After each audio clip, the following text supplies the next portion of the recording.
Hi hello friends, welcome back to my channel. ಇವತ್ತಿನ ವಿಡಿಯೋದಲ್ಲಿ ಶ್ರೀಗಂಧದ ಗುಡಿ ಕನ್ನಡ ಸೀರಿಯಲ್ನ ಇವತ್ತಿನ ಸಂಚಿಕೆ ಏನಾಯಿತು ಅಂತ ನೋಡೋಣ. ಸಂಚಿಕೆ 89 ಇದು. ಹರಿ ಮತ್ತೆ ಜಾಬ್ ಸಿಕ್ತಲ್ವಾ, ಅದೇ ಟ್ರಾನ್ಸ್ಪೋರ್ಟ್ ಕಂಪ್ನಿಯಲ್ಲಿ. ಇವಾಗ ಜಾಬ್ಗೆ ಡೈಲಿ ಹೋಗ್ತಾ ಇರ್ತಾನೆ. ಬೆಳಗ್ಗೆ ರೆಡಿಯಾಗಿ ಹೋಗ್ತಾ ಇರಬೇಕಾದ್ರೆ ಒಬ್ಬರು ಕಾರ್ ವಾಶಿಗೆ ಅಂತ ಕೊಟ್ಟಿರ್ತಾರೆ.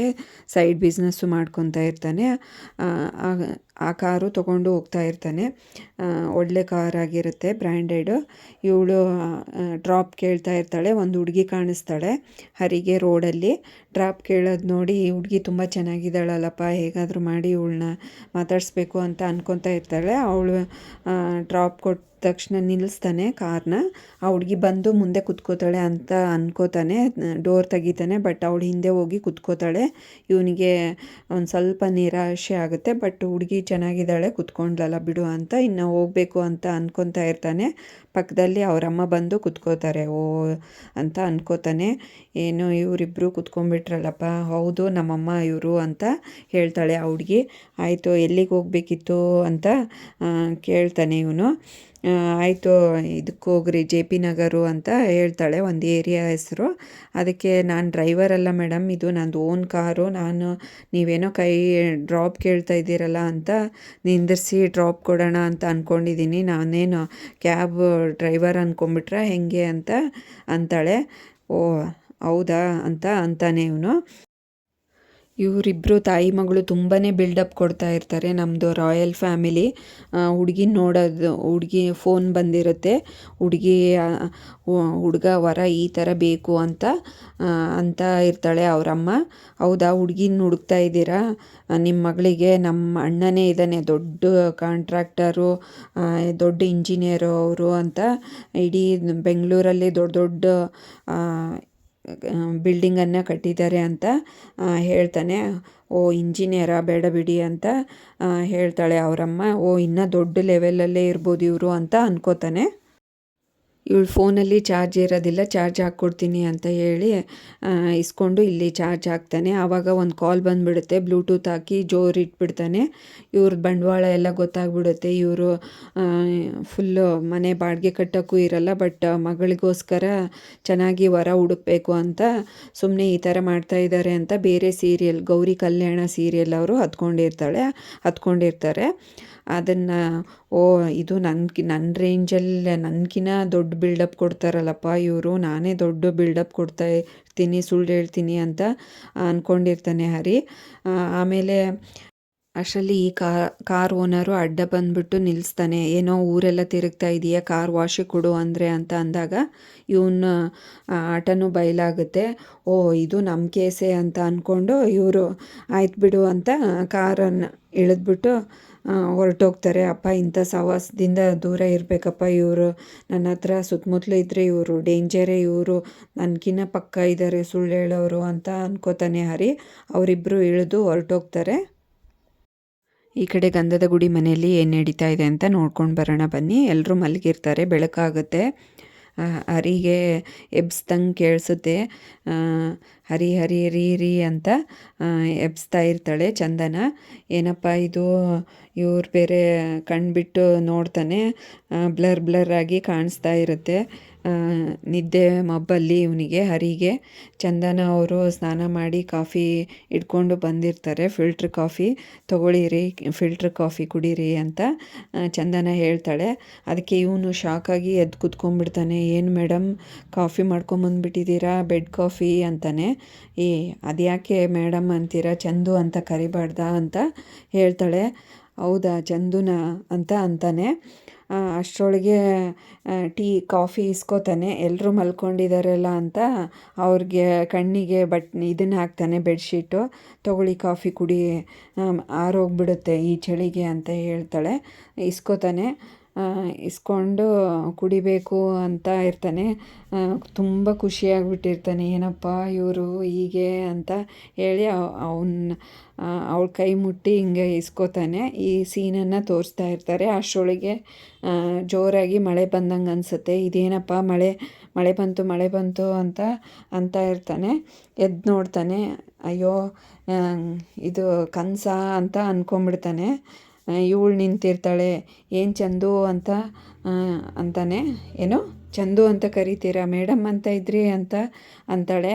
ಹೌದಾ, ಅಯ್ಯಪ್ಪ ಕನಸು ಬಿದ್ದುಬಿಟ್ಟಿತ್ತಲ್ಲ, ಇದು ಇಷ್ಟೊತ್ತು ಎಷ್ಟು ಚೆನ್ನಾಗಿತ್ತು ಕನಸು, ರಿಯಲ್ ಅಂತ ಅಂದ್ಕೊಂಬಿಟ್ಟಿದ್ದೆಲ್ಲ ಅಂತ ಹೇಳಿ ಎದ್ದು ಕೂತ್ಕೊತಾನೆ. ಮಯೂರನು ಎದ್ದು ಕೂತ್ಕೊ ಕಿವಿಯಲ್ಲಿ ನೀರು ಹೋಗ್ಬಿಡ್ತು ನೋಡಿ ಮೇಡಮ್, ಎಷ್ಟೊಂದು ಜೋರು ನೀರು ಹಾಕ್ಬಿಟ್ರಿ ಅಂತ ಹೇಳ್ತಾನೆ. ಹೌದು ಮತ್ತು ನೀರು ಹೋಗದೇ ಇರುತ್ತಾ, ನಿನ್ನೆನೇ ಹೇಳಿದ್ದೀನಿ ಬೇಗ ಬೇಗ ಎದ್ದು ಕೆಲಸ ಮಾಡಿ ಅಂತ, ಅಂದರೂ ಮಲ್ಕೊಂಡಿದ್ದೀರಾ ಇಷ್ಟೊತ್ತು ಅಂತ ಅಂತಾಳೆ. ಇವನೇನೋ ಕಂಠಿ ಎದ್ದು ಬೇಗ ಬೇಗ ಓಡೋಗ್ಬಿಟ್ಟಿರ್ತಾನೆ. ಇವರಿಬ್ಬರು ಹೀಗೆ ಕೂತಿರ್ತಾರೆ. ಮೈ ನಿನಗೇನು ಸಪ್ರೇಟಾಗಿ ಹೇಳ್ಬೇಕಾ, ಬೇಗ ಎದ್ದೇಳಿ, ಇಲ್ಲಾಂದರೆ ಇನ್ನೂ ಮತ್ತೆ ನೀರು ಸುರಿತೀನಿ ನೋಡು ಅಂತ ಹೇಳ್ತಾಳೆ. ಬೇಗ ಬೇಗ ಎದ್ದು ಇವರು ಎಲ್ಲ ತೊಗೊಂಡು ಹೊರಟೋಗ್ತಾರೆ. ಎಲ್ರಿಗೂ ಒಂದೊಂದು ಕೆಲಸ ವಹಿಸಿರ್ತಾಳೆ. ಯಾರು ಸುಮ್ಮನೆ ಕುತ್ಕೊಳೋದೇ ಇಲ್ಲ, ಎಲ್ರಿಗೂ ಕೆಲಸ ಮಾಡಲೇಬೇಕು, ಇಲ್ಲಾಂದರೆ ಮುತ್ತು ಅಣ್ಣನಿಗೆ ತುಂಬ ಎಲ್ಲ ಕೆಲಸ ಪ್ರೆಷರ್ ಜಾಸ್ತಿ ಆಗುತ್ತೆ ಅಂತಾಳೆ. ಹೊರಗಡೆ ಅಂಗಳಕ್ಕೆ ಕಂಠಿ ಕಸ ಹೊಡೆದ್ಬಿಟ್ಟು ನೀರು ಹಾಕ್ತಾ ಇರ್ತಾನೆ. ಅಷ್ಟರೊಳಗೆ ಹರಿ ಬರ್ತಾನೆ, ಮತ್ತೆಲ್ಲರೂ ಬರ್ತಾರೆ. ಅವರಪ್ಪನೂ ಬರ್ತಾರೆ, ನಟರಾಜ್ ಅವರು. ಆವಾಗ ನಟರಾಜ್ ಬಂದು ಹೇಳ್ತಾರೆ, ನೋಡು ನನ್ನ ಸೊಸೆ ಎಲ್ರಿಗೂ ಎಲ್ಲ ಒಂದೊಂದು ಕೆಲಸ ಕೊಟ್ಟು ಎಷ್ಟು ಒಳ್ಳೆ ಕೆಲಸ ಮಾಡಿದ್ದಾಳೆ, ಹಿಂಗಿರಬೇಕು ನನ್ನ ಸೊಸೆ ಅಂದರೆ ಅಂತ ಅಂದಾಗ ಅಷ್ಟರೊಳಗೆ ಬೀಡಿ ಸೇರ್ತಾ ಇರ್ತಾರೆ. ಏನು ನಿಮ್ಗೆ ಹೇಳಿದ್ದು ಗೊತ್ತಾಗಲಿಲ್ವಾ, ಬೀಡಿ ಸೇರ್ತಾ ಇದ್ದೀರಾ ಅಂತ ಜೋರು ಮಾಡ್ತಾಳೆ. ಹೌದಮ್ಮ, ಇದು ನನ್ನ ಮನೆ, ನಾನು ಬೀಡಿ ಸೇರ್ತೀನಿ, ಇವ್ರಿಗೆಲ್ಲ ಕೆಲಸ ಹೇಳ್ಬೋದು, ನನಗೆ ಕೇಳ್ತೀಯ, ನಾನೇನೋ ನಿನ್ನ ಮಾತು ಕೇಳಲ್ಲ ಅಂತಾರೆ. ಹೌದಾ, ಮತ್ತು ನನ್ನ ಸೊಸೆ ಅಂತೀರಾ, ನೀನು ಯಾರು ಹೇಳೋಕ್ಕೆ ಅಂತೀರಾ, ನಾನು ನಿಮ್ಮ ಸೊಸೆ, ನಾನು ಹೇಳೋ ಅಧಿಕಾರ ಇದೆ, ನಾನು ಹೇಳ್ತೀನಿ ಅಂತ ಅಂದಾಗ ಚಂದನ ಆ ಥರ ಹೇಳ್ತಾಳೆ. ಆವಾಗ ಹರಿಗೂ ತುಂಬ ಖುಷಿಯಾಗುತ್ತೆ, ಮತ್ತು ಮುತ್ತುರಾಜನಿಗೂ ಖುಷಿಯಾಗುತ್ತೆ. ಏನಪ್ಪ ಹಿಂಗೆ ಹೇಳ್ತಾ ಇದ್ದಾಳೆ ನಿಮ್ಮ ಸೊಸೆ ಅಂತ ಅಂದು. ಅಷ್ಟರೊಳಗೆ ಬಿಡ್ತೀರೋ ಇಲ್ವೋ ಬೀಡಿ ಸೇದೋದು ಅಂತ ಅಂದಾಗ, ಇಲ್ಲಮ್ಮ ನಾನು ಬಿಡಲ್ಲ ಅಂತ ಹೇಳ್ತಾನೆ. ನಾನು ಹೇಳ್ತಾ ಇದ್ದೀನಿ ನಿಮ್ಮ ಸೊಸೆ ಬಿಡಲೇಬೇಕು, ನೀವು ಇಲ್ಲಿಂದ 100 ಮೀಟ್ರ್ ದೂರದಲ್ಲಿ ಸೇರ್ಕೊಳ್ಳಿ, ಇಲ್ಲಿ ಮಾತ್ರ ಸೇರೋ ಹಂಗಿಲ್ಲ ಅಂತ ಹೇಳ್ತಾಳೆ. ಆವಾಗ ಇಲ್ಲ ನಾನು ಇಲ್ಲೇ ಸೇರ್ತೀನಿ ಅಂತ ಅಂದಾಗ ಇವರೆಲ್ಲ ಮಕ್ಕಳು ಆಯಿತಾ ಕೊಡು ನಾನು ಸೇರ್ತೀನಿ ಅಂತ ಒಬ್ರಿಗೊಬ್ರು ಎಲ್ಲರೂ ಇಸ್ಕೋತಾರೆ ಬೀಡಿನ ಮತ್ತು ಕಡ್ಡಿಪಟ್ಟಣನ. ಆವಾಗ ಇದು ನಟರಾಜನ್ಗೆ ಅನಿಸ್ಬಿಡುತ್ತೆ, ಅಯ್ಯೋ ನನ್ನ ಮಕ್ಕಳು ಎಲ್ಲರೂ ಸೇರಿ ನನ್ನನ್ನೇನೋ ಮಾಡ್ತಾರೆ, ನಾನು ಇಲ್ಲಿ ಸೇರದೇ ಇರೋದೇ ವಾಸಿ, ಇನ್ನು ದೂರ ಸೇದ್ಕೋತೀನಿ ಅಂತ ಹೇಳಿ ಹೊರಟೋಗ್ತಾರೆ. ಇವ್ರಿಗೆಲ್ಲರೂ ಖುಷಿಯಾಗುತ್ತೆ, ಇವ್ರ ಅಪ್ಪಂಗೂ ಬುದ್ಧಿ ಕಲಿಸಿದ್ಲಲ್ಲಪ್ಪ ಇವಳು ಅಂತ. ಆವಾಗ ರಂಗೋಲಿ ಹಾಕೋಕ್ಕೆ ಸ್ಟಾರ್ಟ್ ಮಾಡ್ತಾಳೆ. ಇನ್ನೆಲ್ಲರೂ ಒಳಗಡೆ ಹೋಗ್ತಾರೆ ಖುಷಿಯಾಗಿ. ಈ ಕಡೆ ಎಲ್ರದ್ದು ತಿಂಡಿ ಆಗಿರುತ್ತೆ, ಎಲ್ಲರೂ ಅವ್ರವ್ರ ಕೆಲಸಕ್ಕೆ ಹೋಗಿರ್ತಾರೆ. ಮುತ್ತುರಾಜು ಇನ್ನೇನು ತಿಂಡಿ ಆಯಿತು, ಮಧ್ಯಾಹ್ನದ ಅಡುಗೆ ಮಾಡಿಟ್ಟು ಹೋಗ್ಬಿಡೋಣ ಅಂತ ಅಡುಗೆ ಮಾಡ್ತಾ ಇರ್ತಾನೆ. ಈ ಕಡೆ ಚಂದನ ಒಂದು ಬುಕ್ ತೊಗೊಂಡು ಓದ್ತಾ ಇರ್ತಾಳೆ. ಈ ಕಡೆ ಸೌಂಡ್ ಕೇಳಿಸುತ್ತೆ, ಮಾವ ಅಂತಂದು ಓಡಿ ಬರ್ತಾಳೆ ಭಾರತಿ. ಇದೇನಪ್ಪ ಸೌಂಡ್ ಬರ್ತಾಯಿದೆ, ಯಾಕೆ ಗಾಬರಿಯಲ್ಲಿದ್ದಾಳೆ ಅಂತ ಇವರಿಬ್ಬರು ನೋಡ್ತಾರೆ. ಏನು ಭಾರತಿ, ಯಾಕೆ ಅರ್ಜೆಂಟಾಗಿ ಓಡಿ ಬಂದಿದೆಯಾ, ತಿಂಡಿ ಆಯಿತಾ ಹೆಂಗೆ ಅಂತ, ಬಾ ತಿಂಡಿ ತಿನ್ನು ಅಂತ ಹೇಳ್ತಾಳೆ. ಮತ್ತು ಅತ್ತೆ ಏನಾದರೂ ಬೈದ್ರಾ ಅಂತ ಅದಕ್ಕೆ ಓಡಿ ಬಂದಿದೆಯಾ, ಗಾಬರಿಯಲ್ಲಿದೆಯಲ್ಲ ಅಂತ ಮುತ್ತುರಾಜ್ ಹೇಳ್ತಾನೆ. ಮಾವ ಬಂದ್ರಂತೆ ದುಬೈಯಿಂದ ಅಂತನೂ ಕೇಳ್ತಾನೆ. ಇವಳು ಅಳ್ಕೊತ ಬಂದು ಅವ್ರ ಮಾವನ್ನ ತಬ್ಕೋತಾಳೆ. ಯಾಕೆ ಭಾರತಿ ಏನಾಯಿತು, ಯಾಕೆ ಅಳ್ತಾ ಇದೀಯಾ, ಫಸ್ಟು ಹೇಳು ಅಂತ ಹೇಳ್ತಾನೆ. ಇವನು ಮಾತ್ರ ಅವಳನ್ನ ಒಂಚೂರು ಹಿಂಗೆ ಹಿಡ್ಕೊಂಡೇ ಇರಲ್ಲ, ಬಟ್ ಹಾಗೆ ಕೇಳ್ತಾ ಇರ್ತಾನೆ. ಮಾವ ನನಗೆ ಇವತ್ತು ಹೆಣ್ಣು ನೋಡೋಕ್ಕೆ ಗಂಡಿನ ಕಡೆಯವರು ಬರ್ತಾ ಇದ್ದಾರೆ, ಮದುವೆನೂ ಫಿಕ್ಸ್ ಮಾಡ್ತಾರಂತೆ, ಮದುವೆ ಮಾಡಿ ಕಳಿಸ್ಬಿಡ್ತಾರಂತೆ, ನನಗೆ ಒಂಚೂರು ಇಷ್ಟ ಇಲ್ಲ ಆ ಗಂಡು, ನಾನು ನಿನ್ನನ್ನೇ ಮದುವೆ ಆಗೋದು, ಹೇಗಾದರೂ ಮಾಡಿ ಈ ಮದುವೆ ತಪ್ಸ ಅಂತ ಬೇಡ್ಕೊತಾಳೆ ಜೋರಾಗಿ ಗೋಗರ್ದು. ಅಷ್ಟರೊಳಗೆ ಇವರಿಬ್ಬರು ಭಾರತಿಯವ್ರ ಅಪ್ಪ ಅಮ್ಮ ಬಂದು ಹಿಂದಲ್ಲೇ ಬಂದು ನೋಡ್ತಾ ಇರ್ತಾರೆ. ಓ ಇದು ಆ ವಿಷಯ, ನೀನು ಯಾವಾಗಲೂ ಬರೋದು ಕದ್ದು ಮುಚ್ಚಿ ಈ ಮನೆಗೆ ಪುಸುಕ್ಕನ ಓಡಿ ಬರ್ತಾ ಇರ್ತೀಯಲ್ಲ, ಇದಕ್ಕೋಸ್ಕರನ ಏನೋ. ಅವರಪ್ಪ ಬಂದುಬಿಟ್ಟು ಜೋರಾಗಿ ಮುತ್ತುರಾಜನಿಗೆ ಬೈತಾರೆ. ಚಂದನ ಇದೆಲ್ಲ ನೋಡ್ತಾ ಇರ್ತಾಳೆ ದೂರ ನಿಂತ್ಕೊಂಡು. ಅಡ್ಡ ಹೋದರೆ ಅವ್ರ ಮಿಡಲು ನಾನು ಬಾಯಿ ಹಾಕ್ದಂಗೆ ಆಗುತ್ತೆ ಅಂತ ಸೈಲೆಂಟಾಗಿ ಹಿಂದೆನೇ ನಿಂತ್ಕೊಂಡಿರ್ತಾಳೆ. ಅವ್ರ ಅಪ್ಪ ಅಮ್ಮ ಬಂದು ಜೋರಾಗಿ ಬೈತಾರೆ. ಮುತ್ತುರಾಜನ್ಗೆ ಕೊಳ್ಪಟ್ಟಿ ಹಿಡಿದ್ಬಿಟ್ಟು, ಏನೋ ಈ ವ್ಯವಹಾರ ನಡೆಸ್ತಾ ಇದೀಯಾ, ನನ್ನ ಮಗಳ ಜೊತೆಗೆ ಅಸಭ್ಯವಾಗಿ ನಡೆಸ್ತಾ ಇದೀಯಾ, ಹಾಗೆ ಹೀಗೆ ಅಂತ ಬೈತಾ ಇರ್ತಾರೆ. ಮತ್ತು ಹೊಡೆಯೋಕ್ಕೂ ಸ್ಟಾರ್ಟ್ ಮಾಡ್ತಾರೆ ಅವರಪ್ಪ.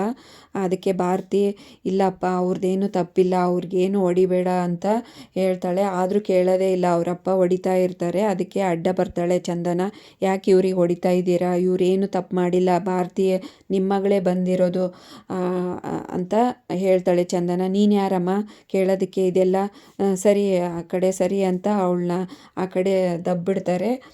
ಮತ್ತೆ ಹೊಡಿತಾನೇ ಇರ್ತಾರೆ. ಅದಕ್ಕೆ ಮತ್ತೆ ಚಂದನ ಅಡ್ಡ ಬಂದು, ಬಿಡಿ ಮೊದಲು ನೀವು ಏನಾಗಿದೆ ಅಂತ ವಿಚಾರಿಸೋದು ಬಿಟ್ಟು ಏನು ತಪ್ಪಿಲ್ಲದೆ ಇರೋರಿಗೆ ಹೊಡಿತಾ ಇದ್ದೀರಲ್ಲ, ನಿಮ್ಮ ಮಗಳದೇ ತಪ್ಪಿರೋದು, ಫಸ್ಟ್ ಕೇಳಿ, ಅವಳೇ ಬರೋದು, ಇವ್ರು ಏನಾದರೂ ಹುಡ್ಕೊಂಡೋದ್ರ ನಿಮ್ಮ ಮನೆಗೆ, ಅವಳೇ ತಾನೇ ಬಂದಿರೋದು, ಫಸ್ಟ್ ಕೇಳಿ, ನಿಮ್ಮ ಮಗಳನ್ನ ಕೇಳೋದು ಬಿಟ್ಟು ಮುತ್ತು ಅಣ್ಣನ ಹೊಡಿಬೇಡಿ ಅಂತ ಬಿಡಿಸ್ತಾಳೆ.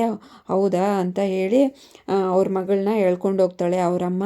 ಎಳ್ಕೊಂಡು ನಡಿ ಮೊದಲು ಇವಳನ್ನ ಅಂತ ಅವರಪ್ಪ ಹೇಳಿ ಇವನ್ನ ಮುತ್ತುರಾಜ್ನ ಚೆನ್ನಾಗಿ ಹೊಡೆದ್ಬಿಟ್ಟು ಹೇಳ್ತಾರೆ, ನೆಕ್ಸ್ಟ್ ನನ್ನ ಮಗಳ ತಂಟೆಗೇನಾದರೂ ಬಂದರೆ ಅಷ್ಟೇ, ನಿನ್ನ ಕೈಕಾಲು ಮುರಿದು ಕುಂದಿರಿಸ್ಬಿಡ್ತೀನಿ ಅಂತ ಹೇಳಿ ಹೊರಟೋಗ್ತಾರೆ. ಅಷ್ಟರೊಳಗೆ ಈ ಸಂಚಿಕೆಯನ್ನು ಮುಕ್ತಾಯಗೊಳಿಸ್ತಾರೆ.